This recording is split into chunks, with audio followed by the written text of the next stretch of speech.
Hey everyone, what's going on? Welcome to Metromix Tuesday. I'm Pogo. We got a jam-packed show, especially if you love food and music. And you do, right? Here's a sneak peek at what's ahead. Marcus introduces us to a guy who makes amazing sculptures out of toothpicks. Let's take another break, but when we come back, we get the finer points of toothpick art. And the toothpick, you know, it works wonders, doesn't it? Yeah, I just got really something right there. But can it be for art too? Oh yeah, sure can. Marcus Leshak caught up with a guy around town who definitely says yes. The thrill I get out of it is when I'm done. You know, when I'm completed and this thing, you know, I'm able to look at it and say, hey, this is really something I built. You might not recognize artist Wayne Kusy from his pictures in People magazine, but once you see his work, you'll never forget it. If you've ever been out to Southern California, you might recognize this ship here. It is the Queen Mary, and it is made entirely out of toothpicks. 814,000 of them to be exact.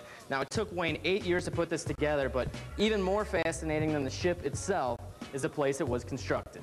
This is Wayne's apartment, better known as his studio. This is the studio. This is where I build all my ships. I live here.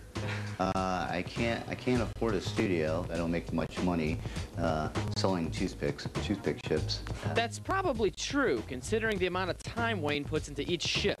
But it should be noted that his replica of the Titanic sold for close to $15,000. It's not bad for a guy working at home with a pair of wire clippers. Everybody asks me, how do you curve them? I take a wire cutter and what you call score and curve them. You grab it by the nose and you keep turning them. Now I can actually do Cheerios with these things. So with a talent like this, why didn't Wayne ever want to build a real ship? Actually, when I was younger, I wanted to become an architect. And then, for some odd reason, I started getting into music.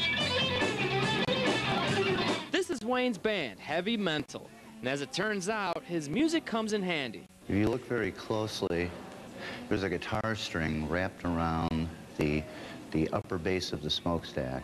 It's the subtle touches that make this rocker's hobby so fun to look at.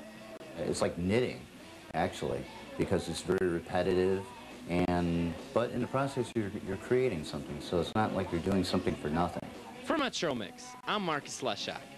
If you want to check out the Queen Mary, it'll be up in the Algonquin Village Hall, or if you want to learn more about what Wayne is up to next, his website is waynekusy.com.